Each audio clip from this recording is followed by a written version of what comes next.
Joining me today is one of the soaring stars in jazz, Grammy-winning vocalist, pianist, and songwriter Nicole Zuraitis. This year, Nicole released her first concert album, Live at Vic's Las Vegas, and in the span of a 2-hour show, she delivers a masterful performance that reflects her full artistry and solidifies why she is such a delight on stage.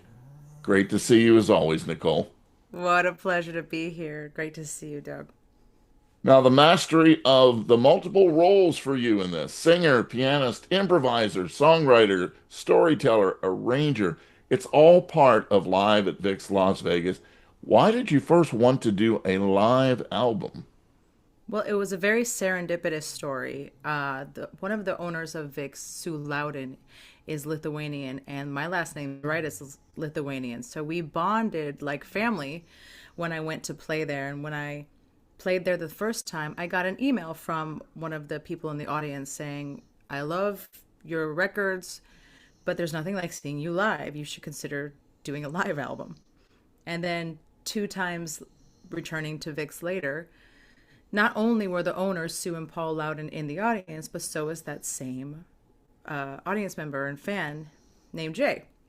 So I noticed him, I noticed the owners, and I just, closed mouths don't get fed. So I said, wouldn't it be a delight if we did a live album here in Vegas? Because Jay, wasn't that your idea? And next thing you know, I walk off stage and Sue and Paul said, let's do it. And they made it happen. And we're glad that they made it happen because not only uh, did everybody there love it, but now everybody can enjoy this because it has been nominated for 2 Grammy Awards. And when it comes to the album itself, Live at Vix, putting yourself out there as a singer, first of all, not only the fact that all of these songs you've either composed or you have arranged, there's there's no net when you're a singer. You've got to be on, and you were on during this live performance. Well, I definitely had my good old friend Tequila to help calm the nerves. Listen, it was listening back. I'm like, wow, I was really digging in there. Probably a little. I was really feeling the moment. Yeah, what's so interesting about Live at Vix is that when I hear it, I struggle sometimes because it's not perfect, and I'm a Capricorn, and it has to be perfect, or it has to be perfect enough. And what I realized is that every jazz musician that I've ever adored has made a live album, and I think that is part of the tradition, and also just like the perfect career builder for a jazz musician to show that you can live live and you don't need Melodyne and you don't need auto tune and the joy of jazz is the improv. And so I let everyone go off the rails, and in retrospect maybe I could have shortened it and thought more commercially, like maybe the songs didn't have to be 11 minutes long. But I was in live show mode, which is mostly about energy and mostly about audience. And the audience was having a blast, and we were having a blast on stage. And one of the tunes, Best Live Jazz Vocal Performance, not just the album. So this is a two-time Grammy nominee, this album that has just come out. And it is a spectacular tune that you put together. This is all you, and it's All Stars Lead to You. Tell us about this piece, the origin, and then we'll get into the players. Well, next year, my studio album comes out. It's called The Devil I Knew, and it's going to be produced with Larry Klein. And I had presented an unfinished version of that song for the album, and Larry was like, it's not the right energy. And so when Live at Vix, I ended up recording the studio album for The Devil I Knew and Live at Vix in the same week, which is just a wild, unhealthy thing to do.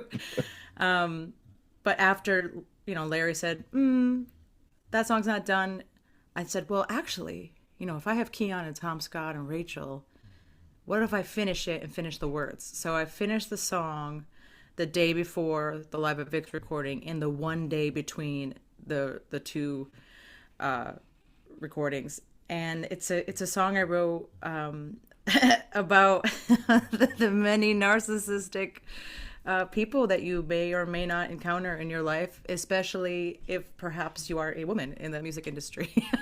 So, a lot of promises that people make, but in the end, the only people that they care about is themselves. And so, to have it be nominated for your Grammy was pretty wild. Yeah, and the fact that there's such beautiful solos going on in this, it really no doubt that it would be nominated for a performance, live performance. Let's talk about the band, including your husband and Grammy winner, drummer Dan Pugach, leading the way here, the backbeat of this album, and talk about the other members of the cast. Yes, it was quite the cast. Well, of course, Dan Pugach on the drums, holding it down, and then my trio plus well quartet, I suppose, that I've been touring with consistently for Idan Morim on the guitar. We've been playing together since the 55 bar days in 2014. And Sam Weber, I met him playing up in Fort Washington at church in 2016 on the bass. So we've been touring the world together. And then we when we knew that the album was going to happen, the Loudons were like, well, I love Tom Scott. He's a dear friend. And I was like, Tom Scott, like legendary Tom Scott on saxophone? They're like, yeah. I was like, give him a buzz. Next thing you know, Tom Scott's in. And then, Rachel Eckroth has moved to Phoenix area. And she's an old friend of mine from New York. We came up on the scene in New York City together. And then she moved to the West Coast. And I was like, girl, you want to come? Do you want to come to Vegas? She's like, do I want to come to Vegas? And next thing you know, she's free. And then the final piece of the puzzle was Keon Harold, who I had met at Newport Jazz Festival 2 years ago. And I didn't know like the breadth of his insane career and like his icon level status either. I just knew that when I met him, he was super kind. And so we stayed in touch, and I saw him at the Grammys because we were nominated together last year. And again, closed mouths don't get fed. I guess that's the one takeaway. I was like, meh, why don't I call Keon? Let's see if he's down. Next thing you know, he's coming to Vegas with his golf clubs. He's like, I just want to play golf and hang. And yeah, it's just such a gift. We're so very grateful. It's really amazing. How fast did that come together for that tune? 11 minutes. You talk about 11 minutes long. Well, I mean, I hand wrote the chart because I'm technologically impaired, and so I could show the chart. It was just almost illegible. But the song's pretty intuitive, and we played it the first night, and it was kind of a it was a little sloppy because there's a lot going on, and when everybody's taking two choruses, there's a lot of things that can go wrong. But the second and third night, we were like, oh, we have something really cool here. We have an original song that is modeled after the standard. This is what I call modern songbook. And yeah, it was really exciting. You and Dan are on quite a roll when it comes to the Grammys, and both of you are now Grammy winners, and for you, two times. So the Grammys are coming up on February 1st. Is there a different feel for Nicole and Dan because you've gone through this process now, and I know the excitement's still there, but is it different in any way? Oh, well, yeah, the excitement never goes away. And there was a shock in me when we got the nomination for Live at Vix for multiple reasons. And my initial instinct, and still is, like, give it to Dee Dee, give it to Dee Dee Bridgewater. She paved the way. She's a legend. I'm such a huge fan. Like, just wow. I just can't even believe that I saw her name and then my name. It just blew my mind.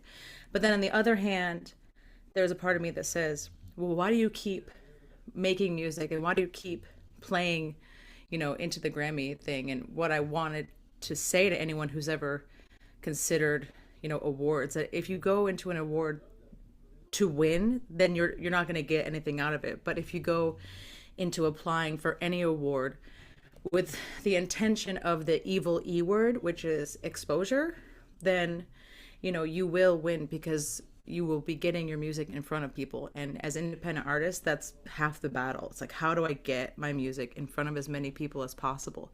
So the win for me regardless, with any Grammy related anything, is always just people are getting to know me and getting to know the music. And, after 20 years of doing this, which it's just really, it's like the greatest honor when people say, "Hey, I checked out live at Vic's. Like, that was cool. I didn't really like your take on this, but I really dug this." I'm like, cool. I'm happy to have that conversation. Music is alive. So that's a long answer. Yeah. For you, I've had the pleasure of not only seeing you perform live at clubs, but also in intimate settings at a house for a contributor to WBGO. And there was a room like just 10, 15 people. And we got to see you do Wichita Lineman, which you have live on this Wow. album. But I have to go to this most beautiful version of Pure Imagination.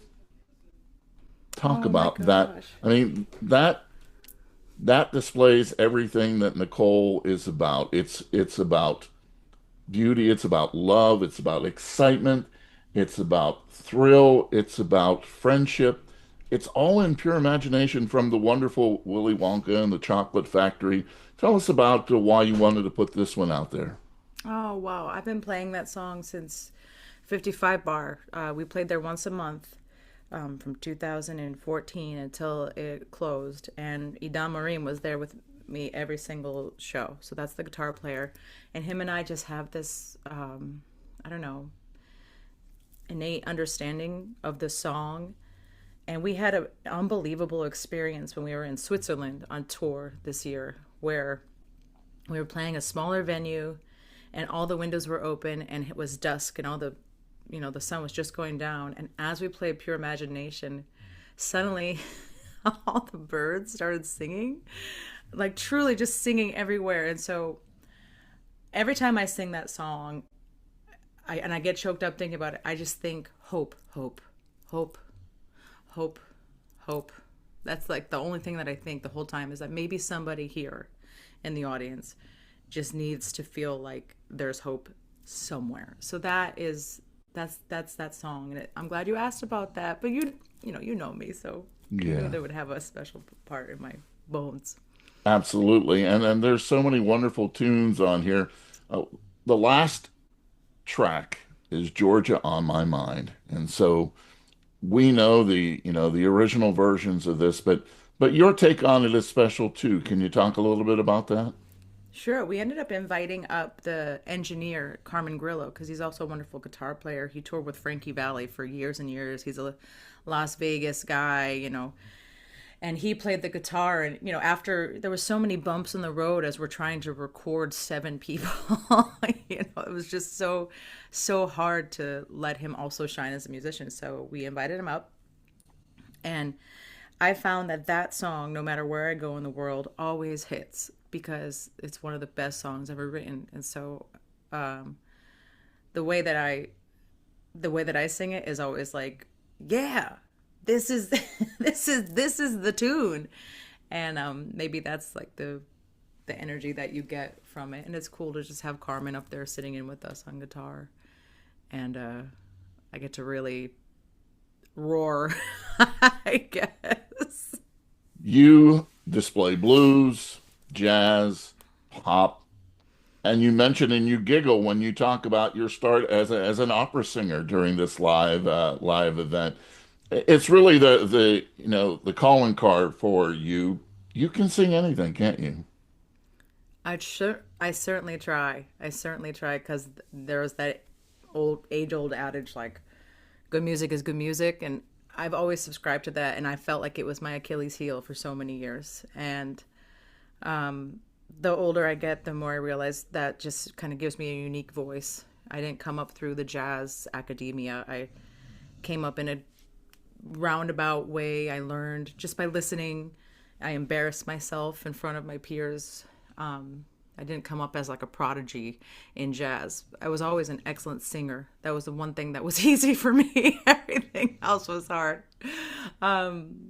But, I think I'm actually really, really grateful that I never turned my nose up to any type of music ever.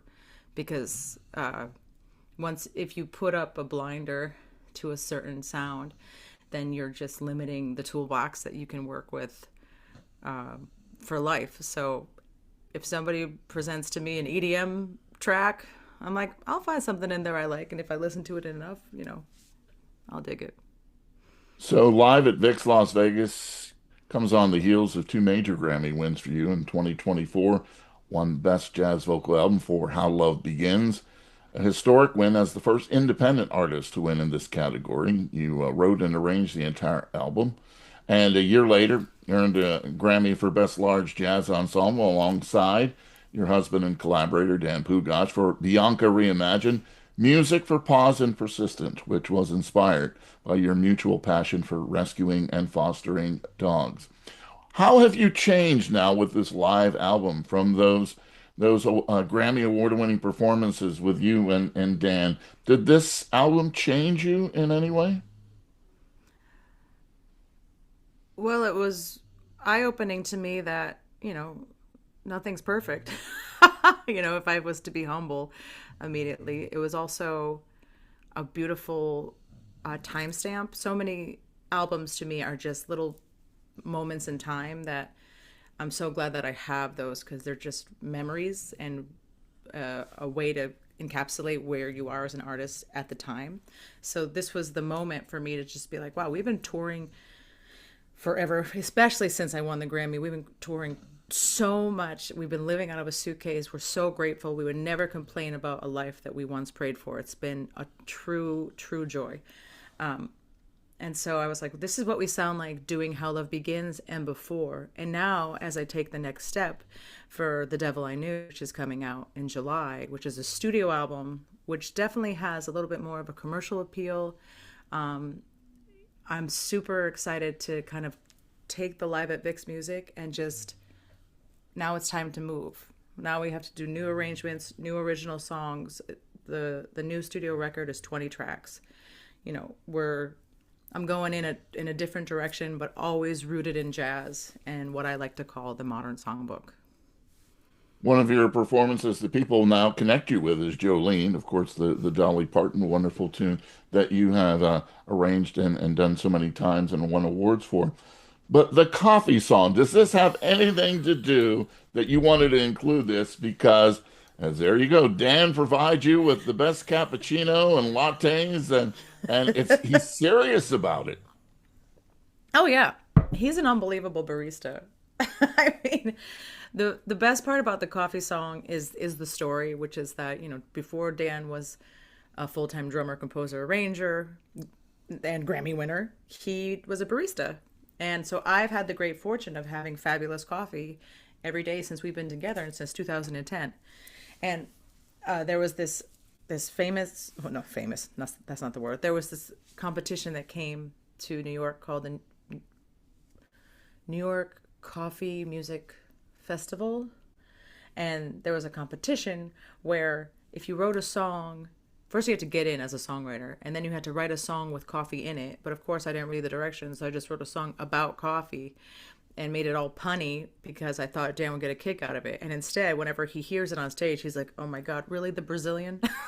Like, he's like, "You got to bring it up every day that we're on stage." Yeah, so that song has never been on a physical disc, and I was so excited to have it on a physical disc because that's what people ask me for after a show. They're like, "Hey, we're gonna find the coffee song." So I was like, "I'll put it on the record." Another lovely thing about this live performance is you get to hear, yes, she loves to laugh. Nicole Zuraitis loves to laugh. She loves to have fun, and you're laughing at moments. Plus, you never know how the audience and I hear clapping, I hear yeah, and people responding to the songs. I always wonder when this is being recorded, do you want everybody just to go? Hey, just tone it down a little bit, or how do you want them to react? Oh my gosh, no. If anything, I was like, the first night, everyone was so quiet and they didn't know what to do. And the only thing that I ever heard was the silverware clanking. And I was like, well, that's not the vibe. No, no, that's not what you're looking for there. I'm like, please, God. No, no. I think sometimes the audience needs permission to have fun. And half of the joy of going to a jazz concert is that it's not, suit and tie, sitting morose as opposed, it's fun. It's almost like being a stand-up comedian at times, right? You're looking for that participation to riff off. Yes, and when the audience doesn't give me, especially someone who loves to talk and laugh, when they don't give me any energy, I feel like I'm pulling teeth, and I feel like I've failed when I get off the stage. Doesn't matter how well we played, how great I sang. If I didn't feel like I ever tangibly, kinesthetically felt the audience in my body, then I was like, I failed. I hated it. I could have done better. But that's also, I learned that, like in China, we were there with Jazz and Lincoln Center in October. They were so quiet and so sweet, and they never made a peep. I would I would get off stage and go, they hated it, and then there'd be a lovely line of just beautifully kind people, and I was like, okay, not everyone is gregarious like you and I. Yeah. You're also all about family and friends. So I'm curious if you had to just pick from the live album and you had to go into a room and the family says, okay, we just want to hear one tune from you, Nicole. Nothing else. What would it be and why? The first instinct is pure imagination, because that one is just, that's like a heart center piece between my brother Idan and I. Um, and then from Live at Vix, and then the second one would be interesting. Honestly, I like to root myself in a standard every once in a while, because when you're a songwriter, you're constantly reading your diary, and to go back to the basics and the reason why you write is so important. So, like playing The Nearness of You from is what is on Live at Vix. That's one of the first songs I ever played in public as a jazz singer and pianist, and that's how I got my gig at Birdland, was by going to the cast party and playing that song, sitting and playing the piano.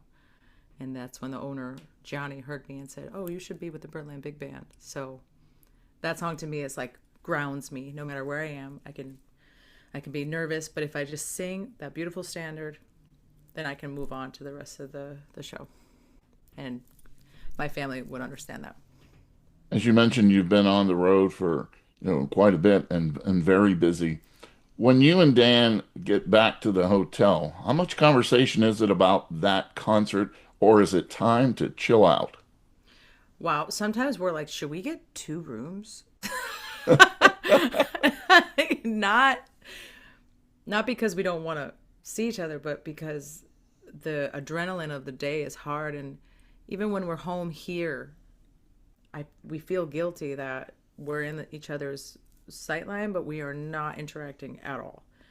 It's a really tricky dynamic to navigate, being married and being business partners and being music partners, because especially as independent artists, there's so much stuff that we're still just like having to make happen, um, and we still have such grandiose goals that it would be nice if we got home from a show and we just like cheers with a glass of wine and watch comedy. But instead it's like, what are we doing tomorrow? Okay, what time is the train? Blah blah blah blah blah. Yada yada yada. Did you send the video to this person? Did you advance that?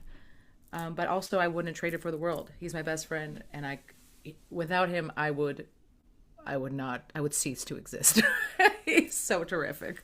So as you two experience things together so much because you're on the road and you're arrangers and writers and both musicians, inspiration comes from where?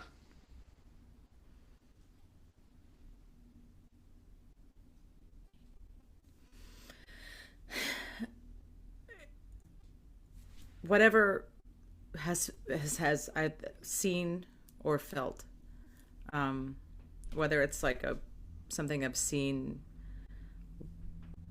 like if you see a child with a balloon or something, it can make us feel. I can feel like, oh, that looks like a song. Or if somebody says something, I said that sounds like a lyric. I think looking for the magic in life is the way that you stay inspired, and also like leaning in when it's dark and going, I can make something from this feeling of doom. That's the one gift that we have as creatives, is that when we have the feeling of doom, we can turn it into a piece of art, and that is just such a gift, so that we don't implode. So the inspiration comes from the light and the dark. Bianca reimagined, as I mentioned, a tribute to the rescues that you've had, and now you have Dolly. How do you make it work being on the road? You have to have family help, I would imagine, right? Yeah, well, we are on the road so much that we can't even ask family. It would just be unfair. So we found a website, Trusted House Sitter, and people can apply to watch your animal, and they're vetted and background checked and everything, and they love animals, and so they're that's such a gift. So we've been doing that a lot, or we just hire a dog sitter, but we've been fortunate so far. Your effort to rescue and save pit bulls is a commendable one, and turned out to be also a Grammy Award-winning effort for you and Dan. So congratulations on all your work in that venue. I'm sure that February 1st is circled on the calendar to be in Los Angeles for the 68th Grammy Award ceremony. Yes, we're going out. We're gonna spend the whole week. Last year, it was very sad, intense because of the fires, and um, this year it feels like maybe there's a little bit more hope to have. So we can't wait. I mean, the fact that my whole band is nominated, not just me, is just so amazing. And so we're just gonna go out, celebrate, have a blast, and root on the other people that we're in the same categories with, because wow, just to be listed with them is, we already won. Live at Vic's Las Vegas. You have to check it out. And you'll see all the different sides of Nicole Zuraitis and her wonderful band that she has put together with her husband, Dan Pugach, on drums, Idan Marim on guitar, Samuel Weber on bass, and special guest Keon Harold on trumpet, and Rachel Ethcroft on organ, and Tom Scott on saxophone. It's a magical album. Of course, it's pure imagination. And it's Nicole Zuraitis joining us on WBGO. Always a pleasure to see you, and continued success. Love seeing you. Thank you so much.